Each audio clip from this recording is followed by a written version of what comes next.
एक बार इस फोटो को देखिए। इस फोटो में पीछे खड़ा ये शख्स कोई और नहीं बल्कि सुभाष चंद्र बोस हैं। बट ये फोटो 1966 की है, जब भारत के पूर्व प्रधानमंत्री लाल बहादुर शास्त्री ताकसेत गए थे। But according to reports, Subhash Chandra Bose की 18 अगस्त 1945 को ही एक प्लेन क्रैश में डेथ हो गई थी। तो आखिर 1966 में इस फोटो की क्या मिस्ट्री है, वो इस फोटो में कहां से आए? 6 अगस्त 1945 जब जापान की हिरोशिमा पे न्यूक्लियर बॉम्ब ड्रॉप हुआ था। ये वो दिन था जिसके बाद वर्ल्ड वॉर 2 खत्म होने वाला था। अलाइड पावर यानी कि अमेरिका, सोवियत यूनियन और ब्रिटेन एक्सिस पावर से यानी कि जर्मनी, इटली और जापान से जीत गई थी। हो सकता है आप में से काफी लोग जानते होंगे कि सुभाष चंद्र बोस जर्मनी गए थे एडोल्फ हिटलर से मिलने, ताकि वो अपनी खुद की एक आजाद हिंद फौज बना सकें अंग्रेजों से लड़ने के लिए। और इसी बीच किसी ने उन्हें ये बताया था कि इस काम में जापान उनकी ज्यादा मदद कर पाएगा, क्योंकि जापान इंडिया के ज्यादा करीब भी है। और इसलिए उन्होंने जापान से मदद मांगी अंग्रेजों से लड़ने के लिए। नेताजी स्टार्टिंग से ये मानते थे कि अगर भारत को अंग्रेजों से आजाद करना है तो उसके लिए हथियार चलाना ही पड़ेगा।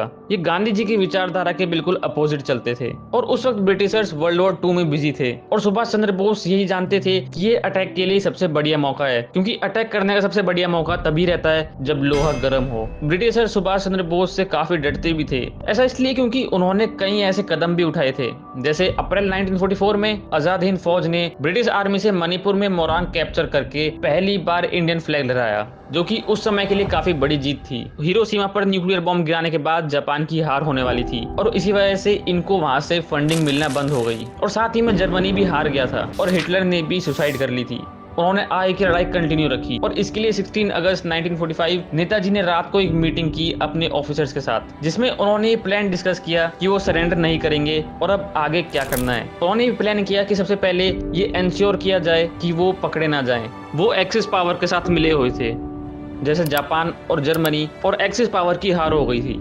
तो अब वो एक सेफ जगह जाने की डिसाइड करते हैं, अपने एक क्लोजेस्ट साथी को चुन के, जिसके बारे में वो और किसी को नहीं बताते। उनके साथियों के हिसाब से वो मंचूरिया जा रहे थे, जहां अभी तक जापान का कब्जा था, पर सोवियत आर्मी उस तरफ तेजी से बढ़ रही थी। वो मानते थे कि मंचूरिया पहुंचने के बाद वो सोवियत यूनियन से मिल जाएंगे और उधर से अपनी लड़ाई स्टार्ट करेंगे। इस समय वो बैंकॉक में थे। 17 अगस्त 1945 को सारे नेताजी के ऑफिसर्स इकट्ठे होते हैं बैंकॉक के एयरपोर्ट पे। उनका शेड्यूल कुछ इस तरह था कि वो बैंकॉक से पहले साइगोन जाएंगे, उसके बाद तुरान, जिसे आगे चल के वियतनाम बुलाया गया, उसके बाद ताइपाई, जिसे आगे चल के आज हम ताइवान बुलाते हैं, फिर Manchuria and then finally Tokyo. उनका सफर शुरू होने के बाद एक न्यूज आती है कि नेताजी ताइवान में प्लेन क्रैश में मारे गए। बट क्या ये सच था या सिर्फ एक झूठ, एक प्रोपागेंडा? क्योंकि आगे और थ्योरीज आई। कोई कहता है कि नेताजी सोवियत यूनियन में पकड़े गए और उन्हें उसके बाद काफी टॉर्चर किया गया। कोई कहता है कि अगले 40 साल तक वो जिंदा थे, जबकि कोई ये भी कहता है कि वो एक बाबा बन के उत्तर प्रदेश में रह रहे हैं, जिनको गुमनामी बाबा कहा जाता है। बट आखिर सच क्या है? आइए सारी थ्योरीज के बारे में जानते हैं और सच जानने की कोशिश करते हैं इस वीडियो में।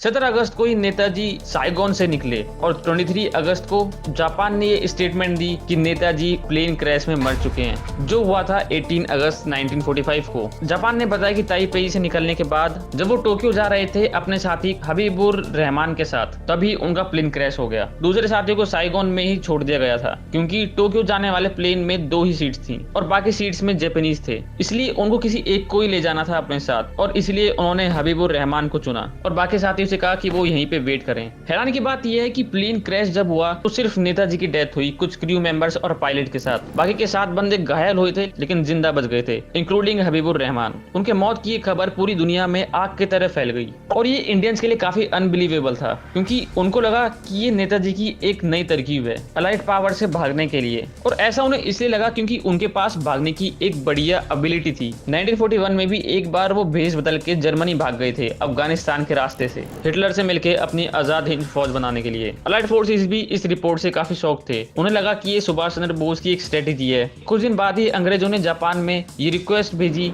कि उन्हें सुभाष चंद्र बोस के डेथ की एक इंक्वायरी करनी चाहिए। 3 हफ्तों बाद फाइनल रिपोर्ट आती है कि 18 अगस्त 1945 को ही वो प्लेन क्रैश में मर गए थे। ये सुन के ब्रिटिशर्स काफी खुश हो जाते हैं, लेकिन अभी भी इंडियंस को विश्वास नहीं हो रहा था। ऐसा इसलिए क्योंकि साइगोन में उन्होंने अपने जिन साथियों को छोड़ा था उन्हें बताया कि उन्होंने अभी तक नेताजी की बॉडी नहीं देखी, और ना ही जापान वालों ने उनका कोई ऑफिशियल फोटोग्राफ रिलीज करा ये कंफर्म करने के लिए कि वो मर चुके हैं। और इसलिए ये कंफर्म नहीं हो पाया कि वो मर चुके हैं। इनफैक्ट ऐसा भी कुछ हुआ था कि गांधी जी ने भी नेताजी की फैमिली को कहा कि श्राद्ध मत करना, क्योंकि उनकी अंतरात्मा ये कह रही है कि नेताजी अभी जिंदा हैं।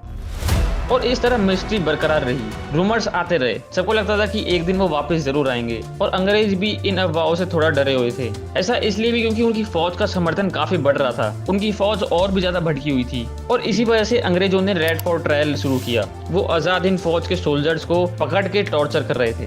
1950s में और नई थ्योरीज आती हैं, जैसे कि नेताजी बंगाल में साधु बन गए। काफी लोग ये मानने भी लगे। और उनके कुछ समर्थक का ये भी कहना था कि इंडिपेंडेंस के बाद उन्होंने गांधी जी के अंतिम संस्कार को अटेंड किया था 1948 में। अब ये सब देखते हुए ऑफिशियल इंक्वायरी की डिमांड इंक्रीज होने लगी। और ये सब अफवाह रोकने के लिए 1956 में गवर्नमेंट ऑफ इंडिया ने डिसाइड करा कि एक स्पेशल इन्वेस्टिगेशन बिठाई जाए। और इसके लिए वो शाह नवाज खान को चुनते हैं, जो कि एक फॉर्मल मेजर जनरल थे आजाद हिंद फौज के। और ये जो भी इन्वेस्टिगेशन करेंगे उसको सब मानेंगे भी, क्योंकि ये सुभाष चंद्र बोस के काफी करीबी थे। अब इस इन्वेस्टिगेशन के दौरान शाह नवाज खान ने 67 विटनेस को इन्वेस्टिगेट करा। और इनमें वो 5 क्लोज एसोसिएट्स भी थे जो कि नेताजी के साथ बैंकॉक टू साइगोन गए थे, इंक्लूडिंग हबीबुर रहमान। उन्होंने जब हबीबुर रहमान से पूछताछ करी तो उनका भी यही कहना था कि जापान की इन्वेस्टिगेशन रिपोर्ट एकदम सही है। लेकिन बात करते वक्त हबीबुर रहमान ने कुछ नई बातें भी बताई, जैसे कि उन्होंने बताया साइगोन पहुंचते ही जापानीज ने कहा कि उनके लिए कोई अलग प्लेन नहीं है, बल्कि उनको उसी एक प्लेन में जाना पड़ेगा जिसके अंदर 11 जापानीज थे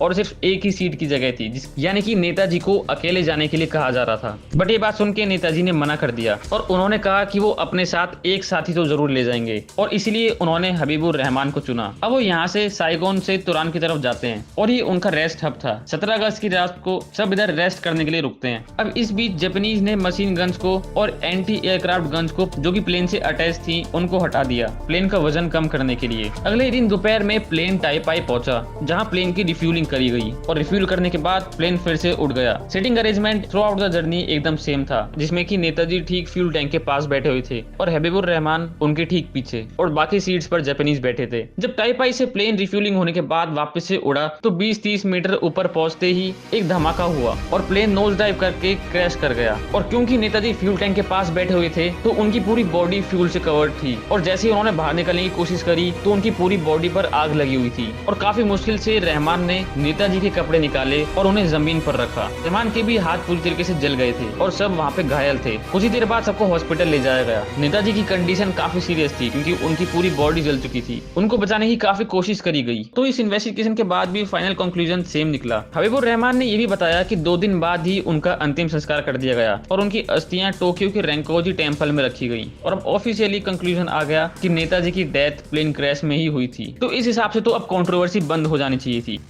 बट ऐसा नहीं हुआ क्योंकि नेताजी के बड़े भाई सुरेश बोस ने ये एक्सेप्ट करने से मना कर दिया। शाह नवाज खान अपनी इन्वेस्टिगेट रिपोर्ट सबमिट कर रहे थे और सितंबर 1956 को वो एक्सेप्ट कर ली गई। बट 1 महीने बाद ही उनके बड़े भाई सुरेश बोस ने एक दूसरी रिपोर्ट सबमिट की जिसमें उन्होंने बताया कि उनके भाई का कोई एक्सीडेंट नहीं हुआ। और 10 साल बाद 1966 में उन्होंने कहा कि वो मार्च में वापस आने वाले हैं। हालांकि वो वापस आए तो नहीं, लेकिन यहाँ से डाउट्स फिर से शुरू हो गए और लोगों को भी यही लगने लगा कि शाह नवाज की टीम ने सही से इन्वेस्टिगेशन नहीं करी, क्योंकि वो कभी भी टाइपाई यानी कि ताइवान नहीं गए थे जहां असल में प्लेन क्रैश हुआ था। ऐसा इसलिए क्योंकि उस समय इंडिया और ताइवान के बीच डिप्लोमेटिक रिलेशंस नहीं थे। और ये बात भी कहीं ना कहीं सही लगती है क्योंकि जहां पे प्लेन क्रैश हुआ अगर वहां पे इन्वेस्टिगेशन ही नहीं की गई तो कहीं ना कहीं वो इन्वेस्टिगेशन अधूरी है। और इस वजह से फिर से अफवाहें फैलने लगी। जोसेफ स्टालिन जो सोवियत यूनियन के प्रीमियर थे वर्ल्ड वॉर 2 के दौरान 1960s में रूमर्स आने लगी कि नेताजी किसी तरह सोवियत यूनियन पहुंच गए थे, बट जोसेफ स्टालिन ने उन्हें जेल में डाल दिया। और इस अफवाह के अकॉर्डिंग नेताजी को साइबेरिया के जेल में रखा गया और वहां पे उन्हें काफी टॉर्चर किया गया और उसके बाद उन्हें मार दिया गया। ऐसा इसलिए क्योंकि अकॉर्डिंग टू दिस थ्योरी उस समय जवाहरलाल नेहरू पोजीशन की वजह से काफी डरे हुए थे कि अगर सुभाष चंद्र बोस वापस इंडिया आ गए तो शायद वो अपनी पोजीशन खो सकते हैं, क्योंकि सुभाष चंद्र बोस काफी पॉपुलर थे। और इसलिए जवाहरलाल नेहरू ने जोसेफ स्टालिन को ऑर्डर दिया कि सुभाष चंद्र बोस को मार दिया जाए। और इंडिया में सबको ये बताया कि प्लेन क्रैश की वजह से ही उनकी मौत हुई थी। अब सरकार पे फिर से दबाव पड़ने लगा और इस वजह से सरकार को फिर से इन्वेस्टिगेशन स्टार्ट करनी पड़ी। ये है समर गुहा, जो कि वेस्ट बंगाल कोंटाई कॉन्स्टिट्यूएंसी से इलेक्शन जीते थे।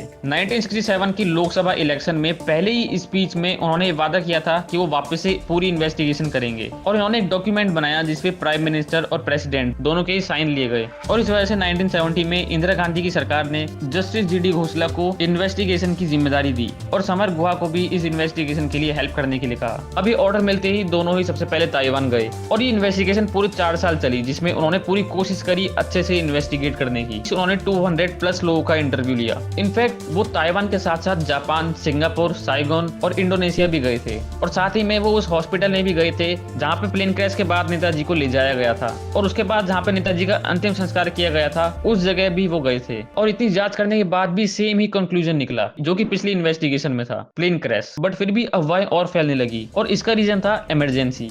इंदिरा गांधी की सरकार के टाइम जब इमरजेंसी लगी थी तो समर गुहा को भी जेल में डाल दिया गया था और रोहतक की जेल में बैठ के उन्होंने एक किताब लिखी और इसमें उन्होंने सिमिलर चीज लिखी जो पिछली इन्वेस्टिगेशन के लिए कहा गया था। जीडी घोषला ने इस इन्वेस्टिगेशन में उतनी मेहनत नहीं करी जितनी उन्हें करनी चाहिए थी। अब इसके बाद आती है वाजपेयी सरकार, जिसमें उन्होंने फिर से एक कमीशन सेटअप किया जिसका नाम था मुखर्जी कमीशन, फिर से इन्वेस्टिगेशन करने के लिए। अब इसमें जूरिस्ट मनोज कुमार मुखर्जी को जिम्मेदारी दी गई इस इन्वेस्टिगेशन की और ये पहली ऐसी इन्वेस्टिगेशन थी जिसका कंक्लूजन ये था कि उनकी डेथ प्लेन क्रैश में नहीं हुई। इनफैक्ट उनकी अस्थियां भी किसी मंदिर में उन्हें नहीं मिली। इस कंक्लूजन के पीछे वो 3 मेन रीजन दे रहे थे। पहला कि ऐसा कैसे पॉसिबल हो सकता है कि पायलट, क्रू मेंबर्स और सिर्फ नेताजी की ही मौत हुई हो, बाकी सारे बच गए।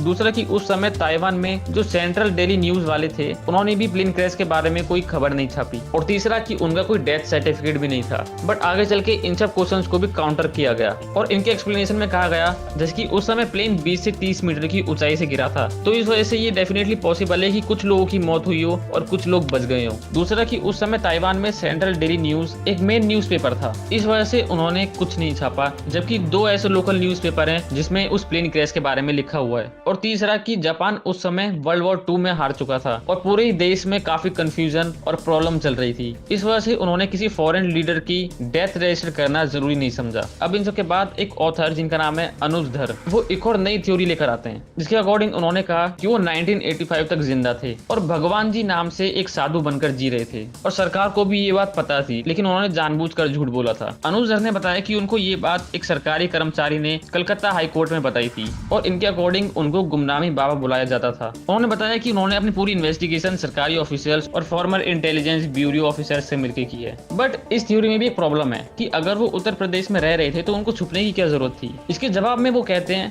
कि अगर वो सामने आ जाते या फिर उनके बारे में पूरे देश को पता चल जाता तो इंडिया पर जियोपॉलिटिकल प्रेशर पड़ने लग जाता। बट ये रीजन थोड़ा अजीब है क्योंकि इसके पीछे कोई लॉजिक नहीं है। उन्होंने बताया कि इस इन्वेस्टिगेशन की इंस्पिरेशन उन्होंने मुखर्जी कमीशन से ली थी। हालांकि गुमनामी बाबा की इस थ्योरी को मुखर्जी कमीशन ने रिजेक्ट कर दिया कोई एविडेंस ना होने की वजह से। और इसी तरह से लगभग 10 इन्वेस्टिगेशन की गई थी जिनका कंक्लूजन सेम था कि वो प्लेन क्रैश में ही मारे गए हैं। यानी कि मोस्ट ऑफ द चांसेस यही है कि बाकी सारी थ्योरीज बस अफवाहें हैं। अब लोग इन अफवाहों पर भी इसलिए विश्वास कर रहे हैं क्योंकि काफी इंटरेस्टिंग चीज है। यानी कि हमारा ब्रेन कोई भी मिस्टीरियस चीज को सुनना या देखना काफी पसंद करता है और इस वजह से लोग इन अफवाहों पर काफी जल्दी अट्रैक्ट हो जाते हैं। बट अफवाहें उड़ाना काफी आसान है लेकिन उनको इन्वेस्टिगेट करके प्रूफ करना काफी मुश्किल। और अगर इस फोटो की मिस्ट्री की बात करें जो कि मैंने आपको वीडियो के स्टार्टिंग में दिखाई थी, तो इसके पीछे की कहानी ये है कि ये एक ब्रिटिश एक्सपर्ट ने जांच के वक्त ये फोटो दिखाई, जो कि उन्होंने फेस मैपिंग टेक्निक का यूज करके ये दावा किया कि ये पीछे खड़े शख्स कोई और नहीं बल्कि सुभाष चंद्र बोस हैं। और इस वजह से लोगों में काफी कंफ्यूजन क्रिएट हो गई और अफवाहें और बढ़ने लगी, लेकिन कोई ठोस सबूत ना होने की वजह से इस चीज को भी धीरे धीरे इग्नोर मार दिया गया। तो ये थी आज की वीडियो। आपको क्या लगता है कि सुभाष चंद्र बोस की डेथ प्लेन क्रैश में ही हुई थी? अपनी राय कमेंट में देना ना भूलें। अगर आपको वीडियो पसंद आई तो वीडियो को लाइक करें और ऐसी ही और वीडियोस देखने के लिए चैनल को सब्सक्राइब करें। मिलते हैं अगली वीडियो में।